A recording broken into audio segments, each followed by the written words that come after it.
मित्रांनो, याआधी आपण एक छोटीशी क्लिप बघितली. त्या क्लिपमध्ये मी इयत्ता 12वीच्या मराठी विषयाच्या पुस्तकातील घटकनिहाय गुणविभागणी कशी आहे ते आपण बघितलं. ते सांगत असतानाच आपण मराठी भाषेचं पुस्तक का म्हणून अभ्यासलं पाहिजे किंवा अभ्यास मंडळाने त्यामध्ये नेमलेले जे काही घटक आहे, जे काही कविता गद्य आहे ते तुम्हाला का म्हणून नेमलं याचा देखील थोडाफार आढावा मी त्या क्लिपमध्ये घेण्याचा प्रयत्न केलेला आहे. शासन ज्यावेळेस आपल्याला शिक्षण देतं त्यावेळेस शासनाचे काही ध्येय धोरण आहे, काही उद्दिष्ट आहेत. ती उद्दिष्ट साध्य करण्याच्या दृष्टिकोनातून शासनाने विद्यार्थ्यांचा सर्वांगीण विकास करण्याच्या दृष्टिकोनातून शिक्षण प्रक्रियेमध्ये काही गाभाभूत घटक ठरवून दिलेले आहेत. काही जीवन कौशल्य तर काही राष्ट्रीय मूल्य रुजवण्याचा प्रयत्न केलेला आहे. 12वीच्या किंवा कुठल्याही इयत्ता पहिली ते पुढचं पूर्ण शिक्षण हे शिक्षण घेत असताना साधारणतः इयत्ता 12वीपर्यंत जे आपण शिक्षण घेतो ते शिक्षण घेत असताना एका उत्तम नागरिकाची निर्मिती व्हावी हेच संपूर्ण शिक्षणाचं ध्येय आहे. आणि ते ध्येय साधण्यासाठी म्हणूनच ही गाभाभूत घटक, जीवन कौशल्य आणि राष्ट्रीय मूल्य तुमच्या अभ्यासक्रमामध्ये वेगवेगळ्या शाखेत असलेली जी विज्ञान असो की वाणिज्य असो किंवा कला असो या सगळ्या शाखांमधून नेमलेली जी काही पुस्तकं आहेत ती सगळी पुस्तकं त्यातला कुठला ना कुठला तरी गाभाभूत घटक किंवा जीवन कौशल्य किंवा राष्ट्रीय मूल्य तुमच्यापर्यंत पोहोचवण्याचं काम करत असते. तेच गाभाभूत घटक आपण थोडक्यात या व्हिडिओ क्लिपमध्ये बघणार आहोत. गाभाभूत घटक एकंदरीत आधी 10 होते, त्यामध्ये आता वाढ झालेली आहे, 13 झालेले आहेत. पहिला गाभाभूत घटक आहे भारतीय स्वातंत्र्य चळवळीचा इतिहास, जो की आपल्याला इतिहासाच्या पुस्तकातून अभ्यासता येतो. पण मराठीमध्ये देखील अशी एखादी कविता किंवा असा एखादा गद्य उतारा अभ्यासाला नेमला जाऊ शकतो की ज्या माध्यमातून तुम्हाला भारतीय स्वातंत्र्य चळवळीच्या इतिहासात एखाद्या व्यक्तीनं केलेलं जे काही योगदान असेल, त्याच्या चरित्रात्मक निबंध लिहिला असेल तर तुम्हाला त्या व्यक्तीबद्दलची माहिती त्या ठिकाणी मिळते. दुसरं आहे संविधानिक जबाबदारी. संविधानानं एक भारताचा नागरिक म्हणून आपल्यावर ज्या काही जबाबदाऱ्या नेमलेल्या आहेत त्या जबाबदाऱ्या आपण कशा पार पाडल्या पाहिजे, निभवल्या पाहिजे, त्याचं शिक्षण देण्याचं काम देखील मराठीच्या पुस्तकाच्या माध्यमातून होत असतं. तिसरा घटक आहे राष्ट्रीय अस्मिता जोपासण्यासाठी आवश्यक असा आशय. वेगवेगळ्या राष्ट्रभक्तीपर कविता आणि गीतं ही मराठीच्या पुस्तकांच्या माध्यमातून तुमच्या बालमनापासून तर तरुण मनापर्यंत तुम्हाला नेमलेली असतात आणि त्यामुळे तुमच्यामध्ये राष्ट्रीय अस्मिता निर्माण होण्याचं काम सुरू असतं. नंबर 4, भारताचा सामायिक सांस्कृतिक वारसा. भारताचा एक सामायिक सांस्कृतिक वारसा काय आहे, तो आपण कसा जोपासला पाहिजे याचं शिक्षण देखील आपल्याला भाषेच्या पुस्तकातून मिळत असतं. समता, लोकशाही व धर्मनिरपेक्षता. वेगवेगळ्या गद्यात्मक लेखांतून किंवा कवितांमधून देखील समता, लोकशाही आणि धर्मनिरपेक्षता ही जी मूल्य आहे ती रुजवण्याचा प्रयत्न मराठीचं पुस्तक करत असते. स्त्री पुरुष समानता. स्त्री आणि पुरुष आज एकमेकाच्या खांद्यास खांदा लावून प्रत्येक क्षेत्रामध्ये काम करताना आपण बघतो. त्यांच्याविषयीची माहिती देखील मराठी भाषेच्या पुस्तकातून आपल्याला अभ्यासता येते. त्यामुळे ते देखील मूल्य आपल्यामध्ये रुजवल्या जाऊ शकते. पर्यावरण संरक्षण. पर्यावरणाची हानी होणार नाही या संदर्भाने आपण जीवन जगत असताना कशा पद्धतीने जगलो पाहिजे याचं देखील भान जागृत करण्याचं काम आपलं मराठीचं पुस्तक करतं. सामाजिक अडसरांचं निर्मूलन करण्याचं काम करतं. त्यानंतर लहान कुटुंबाचा आदर्श या संदर्भातील काही एखादा पाठ असेल आपल्या पुस्तकात तो असलाच पाहिजे असं नाही, पण एकंदरीतच वर्ग 1 ते 12वी पर्यंत जे काही आपल्याला अभ्यासक्रम नेमलेला आहे भाषा विषयक, तो इंग्रजीचा असो किंवा मराठीचा असो, तिथे कुठेतरी तुम्हाला ही जी गाभाभूत मूल्य आहे ती शिकवण्याचा प्रयत्न केलेला असतो.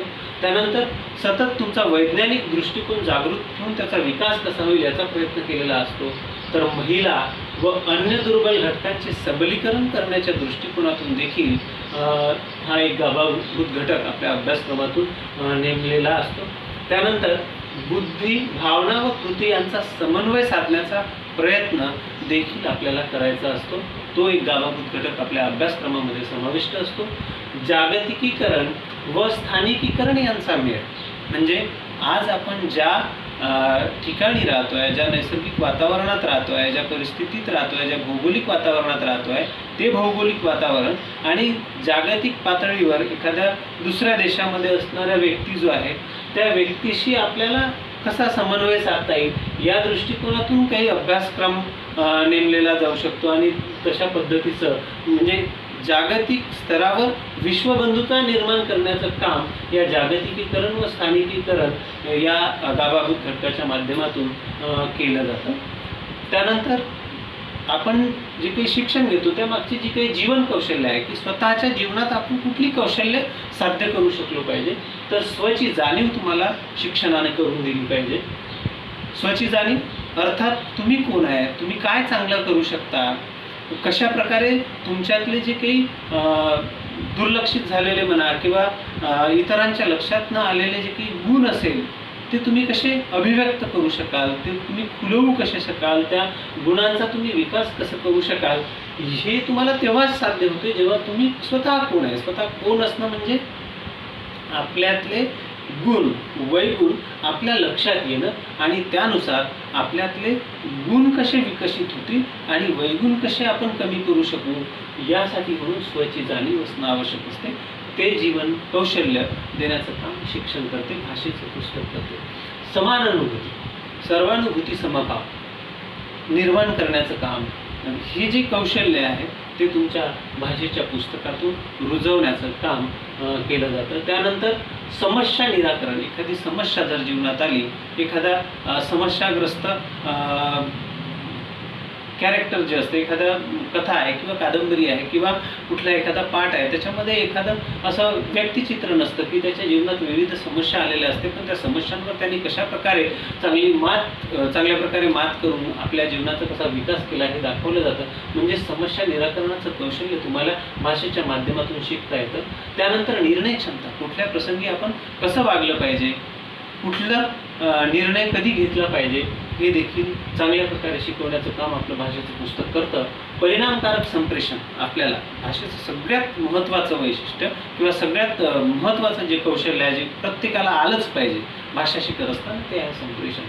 आपल्याला बोलत असताना इतरांना आपण प्रभावित करू शकलो पाहिजे. आपलं बोलणं, आपल्या मनात जे काही विचार चाललेले आहे ते इतरांपर्यंत चांगल्या प्रकारे पोहोचवू शकलो पाहिजे.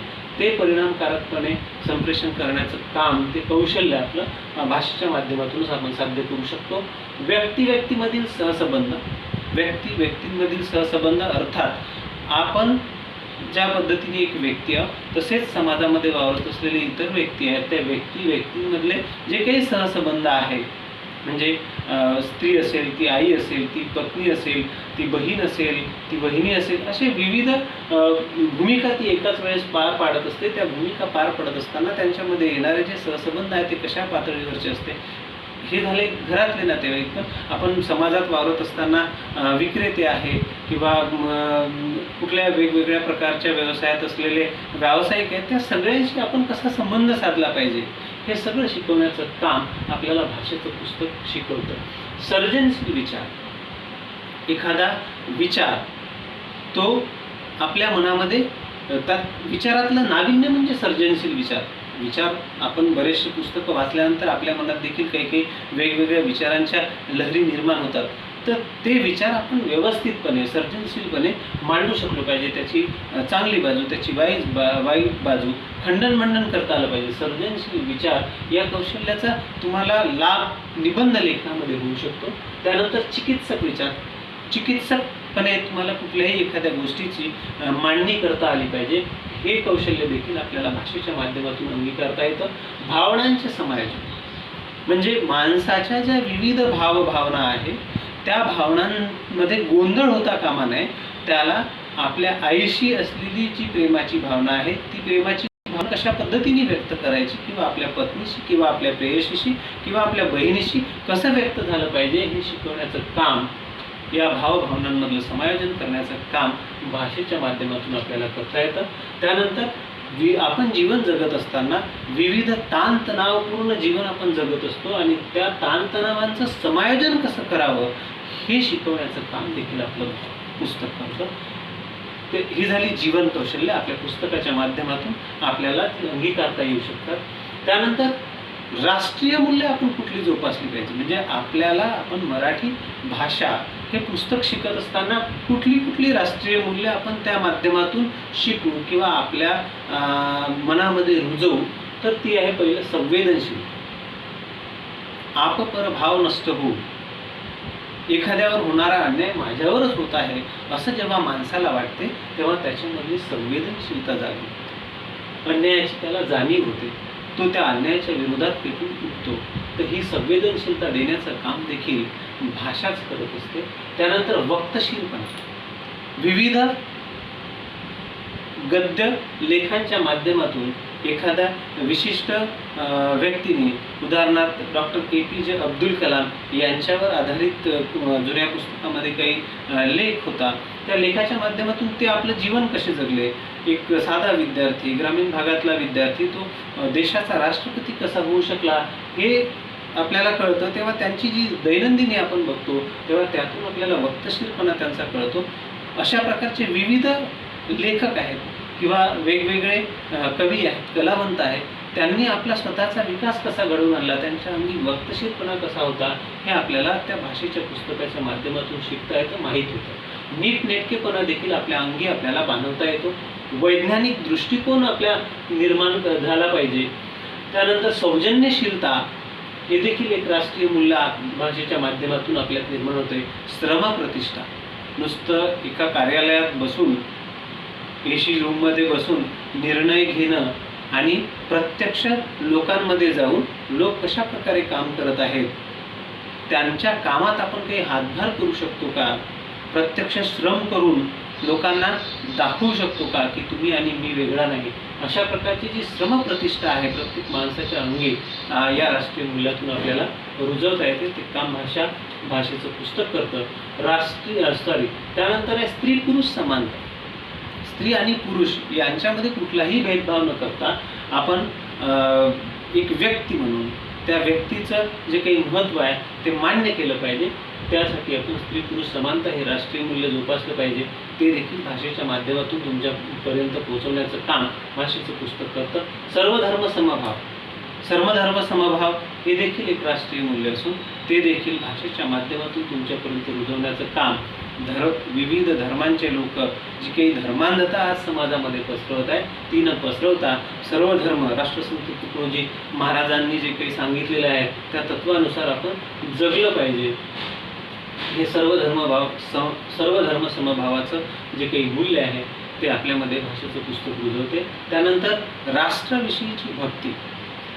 मी भारताचा नागरिक आहे, भारत माझं राष्ट्र आहे आणि ते अतिशय चांगलं आहे, त्याच्याबद्दल आपल्या मनामध्ये एक स्वाभिमान असायला पाहिजे. ते स्वाभिमान रुजवण्याचं काम हे राष्ट्रीय मूल्य आपल्या भाषेच्या पुस्तकाच्या माध्यमातून साध्य करता येतं. त्यानंतर राष्ट्रीय एकात्मता.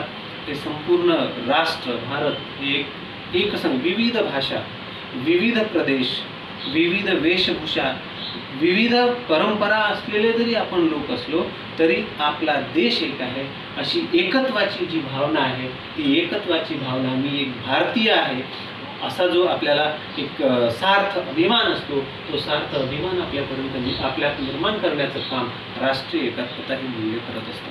हे सर्व गाभाभूत घटक जीवन कौशल्य आणि राष्ट्रीय मूल्य भाषेच्या माध्यमातून देखील चांगल्या प्रकारे व्यक्तींपर्यंत, विद्यार्थ्यांपर्यंत आपल्याला रुजवता येतात आणि ते रुजवण्याचं काम या आपल्या इयत्ता 12वीच्या पुस्तकाच्या माध्यमातून देखील यातली काही जीवन कौशल्य, काही गाभाभूत घटक आणि राष्ट्रीय मूल्य आपल्यापर्यंत पोहोचवण्याचं काम आपल्या पुस्तकानं केलेलं आहे.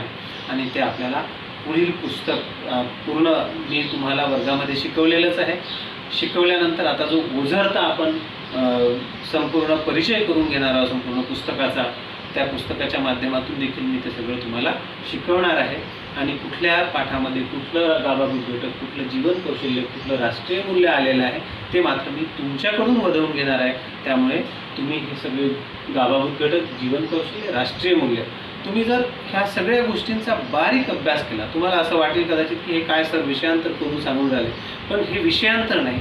आपण जे शिकणार आहोत, आता तुम्ही जवळपास 18 वर्षाचे पूर्ण होणार आहात, म्हणजे पुढे जाऊन तुम्हाला मतदानाचा अधिकार येईल, तुम्ही नागरिक म्हणून मतदान कराल, तेव्हा या सगळ्या गोष्टी एक जबाबदार नागरिक म्हणून तुमच्यामध्ये येणं फार गरजेचं आहे. आणि म्हणून हे मी तुम्हाला सांगितलेलं आहे.